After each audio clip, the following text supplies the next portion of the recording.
नमस्कार, स्वागत है आपका मेरे इस चैनल कथा और कहानियाँ में। कैसे हैं आप सब? आज की जो मैं कथा सुनाने जा रही हूँ वो देवी पार्वती और शिव जी से जुड़ी एक कथा है। इस कथा के अंत में भगवान शिव और माता पार्वती ने एक बहुत ही सुंदर सीख दी है, इसीलिए कथा के अंत तक बने रहिए। और अगर आप मेरे चैनल कथा और कहानियाँ पर नए हैं तो प्लीज़ इसे सब्सक्राइब कर दीजिए। तो चलिए अब हम कथा को शुरू करते हैं। देवी सती ने देह त्याग दी थी और सती के वियोग में शिव जी ध्यान में बैठे हुए थे। एक दिन शिव जी के पास हिमाचल राज और उनकी पुत्री पार्वती जी पहुंची। हिमाचल राज के मन में था और पार्वती जी भी यही चाहती थी कि उनका विवाह शिव जी के साथ हो जाए, लेकिन शिव जी तो तप कर रहे थे। सती के बाद वे दोबारा विवाह नहीं करना चाहते थे। पर्वतराज हिमाचल ने भगवान शिव से कहा कि आप यहाँ तप कर रहे हैं, यहाँ आपका ध्यान रखने वाला कोई नहीं है।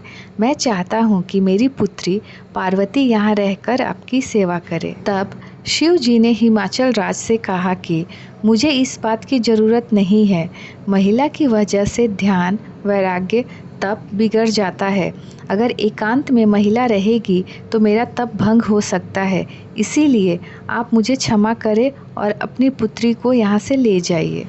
हिमाचल राज और शिव जी की बातें देवी पार्वती बहुत ध्यान से सुन रही थी।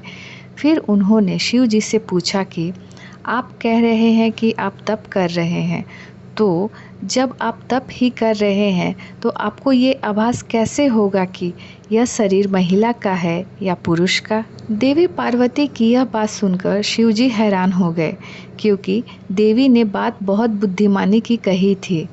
तब शिव जी ने कहा, देवी आपकी बात सही है, लेकिन मेरी बात भी सही ही है। इसके बाद शिव जी ने हिमाचल राज से कहा कि आप चाहे तो समय समय पर कुछ देर के लिए देवी पार्वती को यहाँ भेज सकते हैं। वह यहाँ की व्यवस्था सुधार कर वापस लौट जाएंगे। इस कथा में शिव जी और पार्वती जी ने यह संदेश दिया है कि हमें अकेले में अपनी भावनाओं पर नियंत्रण रखना चाहिए। अकेलेपन में ही व्यक्ति की भावना गलत दिशा में भटकती है, बुरे विचार जागते हैं। इसीलिए एकांत में भावनाओं पर नियंत्रण रखें।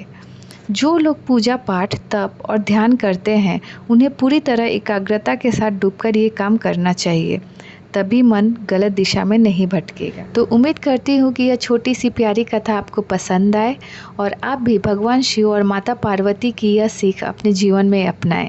तो चलिए फिर मिलते हैं एक नई कथा कहानी के साथ। तब तक हर हर महादेव।